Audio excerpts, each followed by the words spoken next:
sayyidi a'malina may yahdihillahu fala mudhillalah wa may yudlilhu fala hadiyalah. Alhamdulillah, pada kesempatan ini kembali bersama kami dalam acara terbaru ya. Ini temanya masih tentang kita mereaksi debat capres yang ketiga kemarin ya. Cukup ramai sekali diperbincangkan di banyak media sosial. Dalam kesempatan ini kami dari Pilar, apa itu Pilar, Kang? Opini liar. Seliar apa opini kami, mudah-mudahan seliar-liarnya opini ini bisa mencerahkan. Nah, itu yang penting ya. Dan mudah-mudahan liarnya ini tetap bisa mengedukasi dan juga tidak sampai lewat batas dari rambu-rambu. Liar itu ada singkatannya kan? Oh, liar ada singkatannya. Oh iya. Apa singkatannya? L. Lugas. I. Inspiratif. A. Argumentatif. R. Rasional. Oh, Inspiratif, argumentatif, dan rasional. Lugas. Jelas. Solusinya jelas. Maka di akhir video ini harus kita kasih solusi yang jelas, jangan ngambang gitu. Oke, menarik sekali ya. Kita ini di awal ternyata liar itu ada singkatannya tadi sudah dijelaskan. Oke, tanpa panjang lebar langsung aja kita mulai. Beberapa hari yang lalu debat capres yang ketiga itu membawa tema tentang pertahanan, globalisasi, politik luar negeri, keamanan, berhubungan dengan negara kita tercinta Indonesia. Yang menarik dari debat kemarin itu seperti mengulang ya sebetulnya ya, mengulang debat. Diakui atau tidak ya, perdebatan kemarin itu adalah sebenarnya pertengkaran antara dua calon ya. Dua calon nih, ya, ada tiga di situ. Yang ketiga ini cuma sebagai pemantik aja, pemanas.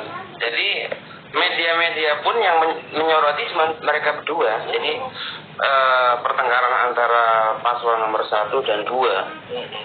Jadi pertengkaran ini bahkan yang di blow up tentang ini kan kesalahan data yang disebutkan sama pasangan capres nomor 1. Ya. Dikonfirmasi lagi bahwa katanya datanya salah. Kan paslon nomor 1 menyebutkan pasangan capres nomor 2 memiliki menguasai tanah 340.000 hektar ya, dan ternyata dikonfirmasi itu salah. Kurang Ya. Lebih banyak lagi. Setelah selesai debat yang capres nomor 2 mengatakan hampir 500.000 hektar. Wow, luar biasa. Ya, jadi kekayaan memang kalau dari data yang dilaporkan dari presiden, kekayaan presiden capres nomor 2 itu paling gede. Oh, jauh ya. Ya, yang dilaporkan itu capres yang lain. Capres nomor 2 itu 2,04 triliun. Gede ya. Luar biasa itu. Dan nggak punya utang. Keren. 2,4 triliun. Sedangkan capres nomor 1 11,79 triliun. Sebenarnya miliar. Miliar. Ya, jadi 11,79 miliar. Kalau yang dilaporkan itu kan hartanya itu 18 miliar dikurangi utang, ada utangnya 6, sekian lah. Ya, punya utang. Jadi bersihnya 11,79 miliar. Sedangkan capres nomor 3 itu 15,43 M. Jadi memang nomor 2 itu luar biasa, triliun. Nolnya berapa itu kalau triliun? 12. Nggak bisa dibayangkan. Nah, makanya nomor 1 itu dianggap menyerang ketika mengatakan dikasih memiliki tanah atau kekayaan sebesar triliunan gitu ya, 2,04, tapi ada prajuritnya yang belum punya rumah. Perumahan nggak punya. Banyak lagi 50%-an ya. Banyak sekali, maka itu diprotes sama 01. Iya. Yang kemudian 02 cukup kaget dan geleng-geleng kepala juga dengan raut-raut yang sedih gitu ya, sedih, dan pendukungnya ikut sedih juga. Ya, itu dapat dari debat capres yang jilid ketiga kemarin adalah seperti itu, memperuncing pertengkaran yang sebelumnya terjadi di debat sebelumnya gitu. Bahkan sampai akhirnya nggak mau salaman loh. Sampai di akhirnya dia nggak mau salaman. Iya. Terkesan seperti keroyokan ya, antara nomor 1 dengan nomor 3 melawan nomor 2. Nah iya, tapi nomor 2 sama nomor 3 salaman. Oh gitu. Terakhir, iya. Oh iya benar, di ending-endingnya salaman. Cuman yang nomor 1, 3 satu dan salaman. 1 dan 2. Ya 1 dan 2 nggak salaman. Tapi artinya itu mengkonfirmasi bahwa si 02 ini masih ada mungkin perasaan ya, dongkol apa gitu. Perasaan. Iya. Ditambah lagi apa? Beredar video setelah debat. Iya. Nomor 2 mengatakan Apa tuh? kata-kata yang nggak pantas sebenarnya. Oh. Yang dulu di debat pertama kan etis. Kepalamu etis gitu. Nah, tidak semua etis sudah Jawa. Kalau sekarang mengatakan cool. Nah, Ya. coba itu. Pasok calon presiden ngomongnya cool. Ya. Padahal ya sebenarnya kalau menurut saya pertanyaan dari nomor 1 terhadap nomor 2 itu kan berkaitan dengan anggaran, kemudian belanja ternyata pesawat bekas atau alutsista bekas, itu kan sebenarnya ya kritik lah ya, kritik terhadap apa yang sudah dilakukan, tapi kemudian dianggap menyerang. Iya. Padahal kalau kita lihat temanya itu kan tentang pertahanan. Si nomor 2 ini kan Menhan kan, Menteri Pertahanan. Artinya dengan tema yang ada seharusnya dia benar-benar menguasai benar tuh. Sangat, wah ini mah ibaratnya gue banget nih. Kecil lah membahas tema ini, menguasai banget di bidangnya, backgroundnya juga militer kan menjadi Menteri Pertahanan. Tentu data-data udah siap dong. Pada kenyataannya ternyata ditanya ini malah ngopi. Ngopi barang saya nanti dijelaskan loh. Kan masyarakat pengen langsung melihat, menyaksikan di debat itu gitu kan. Artinya di sini nomor 2 ini tidak menguasai materi justru ya. Justru iya, nomor 1 sama nomor 3 itu justru menguasai data. Dan memegang datanya bener gitu. Meskipun dikonfirmasi lagi sama 02. Tapi secara persiapan 01 03 itu persiapannya matang Ya. 02 terkesan apa adanya gitu, nggak ada persiapan, sehingga ketika diserang ya dari sisi data nggak siap. Akhirnya diajak ngopi ya, kemudian playing victim. Apa tuh? Ya merasa diserang sehingga yang diserang itu justru merasa pribadinya gitu ya. Merasa diserang pribadi. Ditanya-tanya kekayaannya, ditanya-tanya tentang etis segala, itu kan berkaitan dengan cawapresnya tuh yang masih belia gitu ya. Kok dengan kemudahan akses bisa jadi cawapres, cepat lah jalur itu masih disinggung-singgung juga ya. Sama 01 gitu. Itu kan ibaratnya dia mengulang pertanyaan yang sama di debat yang pertama pun mengungkit tentang etis itu. Akhirnya mungkin si 02 ini, Anda ini tidak pantas ya kan bicara etika gitu. Ini loh kok malah jadi saling serang 1 dan 2 gitu. Dan pertanyaan dari 01 juga sebenarnya perlu kita kritisi, Kang. Yang apa itu? Yang tentang etis itu. Karena apa? Tidak berhubungan dengan tema, ya kan? Tidak berhubungan dengan tema pembahasan di debat itu, sehingga kita pun sebagai penonton, loh, ini gagasan 01 apa nih tentang pertahanan, tentang global, tentang politik luar negeri? Justru dengan retorika-retorikanya dia, gitu yang dia memang jago di debat, menguasai gitu ya. Karena dunianya lah ya. Berkata-kata. Sehingga justru malah mencari-cari celah kesalahan dari pasangan lain atau capres lain yang ingin dia serang di situ. Tapi sebenarnya ada blunder 01 lagi. Nomor 2 kalau menurut saya. Nih, Bertanya tentang nilai. Iya, dari nilai selama kinerja selama menjadi menteri. Iya kan? itu Nanya ke paslon nomor 3 sih. itu sih ya, menurut saya itu seperti sudah ada briefing sebelumnya gitu loh, Kang. Antara si 1 dan si 3 ini kesannya Olah-olah. nanti kita kasih pesannya ini yuk gitu. Tapi justru itu yang membuat debat ini nggak nyambung sebenarnya. Jadi nilai terhadap penilaian kinerja seorang yang ditanyakan sama 01 kepada 03 02. itu Oh ya 03. Iya. tidak ada dasarnya.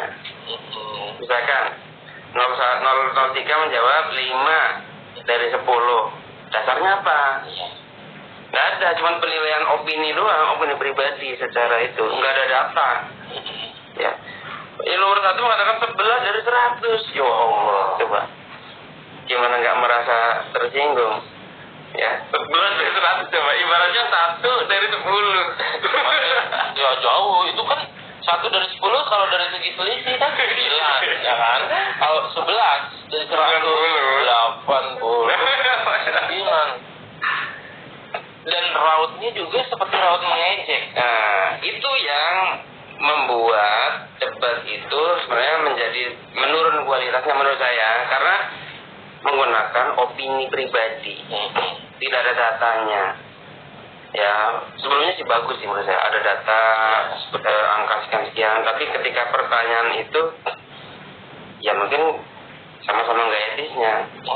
01 jadi nggak etis, 02 juga udah nggak etis, 03 kepancing jadi nggak etis juga. Ini opini lo ya, liar nggak? Lugas banget kita. Di sini kita objektif berdasarkan hasil dari debat kemarin. Yang bagus ya bilang bagus, yang kurang ya kita nilai kurang gitu. Dan pada faktanya memang begitu, debat begitu lama berjam-jam, namun poin-poin penting dari tema-tema yang ada itu nggak dibahas oleh mereka gitu. Jadi kita nggak angkat semua gitu. Apalagi maksudnya ditutup-tutupi dengan perkataan apa, rahasia negara.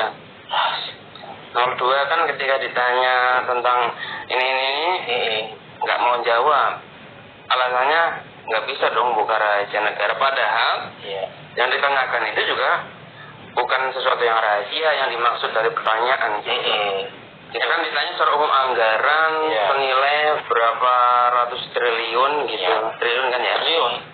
Itu buat apa aja gitu, food estate ternyata sekarang malah ditanamin jagung di polybag. Ada videonya. Masa nanam jagung di polybag? Ya, kan katanya sebelumnya singkong, tapi ternyata jadi jagung. Kok bisa gitu ya? Ya, dampak lingkungan juga sudah banyak, kayak Greenpeace sudah membahas dampak banjir berkepanjangan dan sebagainya. Itu tidak dijawab secara lugas juga sama 2 dan dengan alasan ya tidak mau membuka rahasia negara. Padahal yang ditanyakan bukan rahasia negara. Rahasia negara ya. Karena itu publik harus tahu pemanfaatan anggaran. Kalau rahasia negara mungkin berkaitan dengan strategi militer, jumlah intelijen, yang memang itu benar-benar nggak boleh. Rahasia negara. Kalau soal anggaran ya harusnya terbuka. Anggaran untuk apa belanja apa aja gitu. Ya, apakah barang-barang baru atau barang-barang second gitu. Cuman ada blundernya juga. Tidak hanya dari capresnya aja yang blunder. Ternyata setelah saya menyaksikan di YouTube juga di salah satu media televisi itu, salah satu tim sesnya 02 itu malah membongkar yang apa dibilang oleh capresnya itu rahasia negara, justru malah dia bongkar gitu di debat terbuka itu. Contohnya apa? Contohnya itu yang tadi anggaran itu, yang katanya si 02 itu ini rahasia negara, nggak boleh diungkap di publik gitu ya. Malah sama tim sesnya di debat itu di TV One itu dibuka tuh.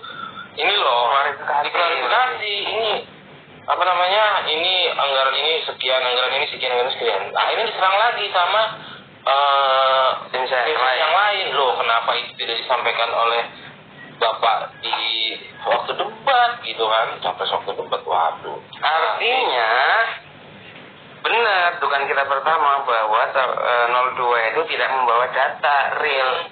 Yang tahu datanya tim sesnya gitu. Yang megang data itu nggak ngasih atau baru mencari datanya setelah selesai debat. Iya, sehingga ya terlihat. Ya secara keseluruhan memang diakui atau tidak, seluruh pengamat mengatakan 02 itu babak belur ya, babak belur kalah. Ya bahkan 03 malah dinilai nomor 1 juara. Berdasarkan itu. Iya karena tidak nyerang kayak itu kan. Kalau 01 itu terlalu tendensius gitu, serang, masih menilai pribadi lah ya. Pribadi, dan itu mengurangi poin lah kalau menurut mereka mungkin. Yang ketiga itu memang mengeluarkan data kemudian nggak nyerang. Iya. Jadi bermain aman. Aman ya. Mengambil kesempatan juga. Pas lagi posisinya pas di tengah-tengah lagi ya. Nah, pesan seperti itu gitu. Walaupun dari kalau kita lihat ya biasanya sih ya biasa aja ya, nggak yang biasa aja sih. Memang standar mereka itu ya itu tadi masih mementingkan manfaat, kepentingan. Nah itu yang jadi permasalahan sebenarnya, visi dan misi. Ya, setiap capres memiliki visi dan misi yang berbeda-beda. Ya betul. Ya, dan visi dan misi mereka umumnya itu bertentangan gitu. Saling bertentangan antara. Padahal visi dan misi itu kan yang dijual, mereka jualan. Meskipun belum tentu nanti akan dijalankan visi dan misi itu. Iya. Artinya rakyat itu diberikan janji sama mereka melalui visi dan misinya. Jadi rakyat, oh ini visinya bagus nih, yang ini kurang bagus. Kemudian ketika diperdebatkan ternyata kalah. Nah, akhirnya rakyat milih yang visinya bagus. Iya. Visi dan misinya bagus. Padahal belum tentu visi misi mereka itu ketika dipaparkan itu akan jalankan. Iya. Itu makanya rakyat itu menjadi korban nanti. Betul, bahkan yang menarik ya, ada di daerah mana itu, di daerah timur itu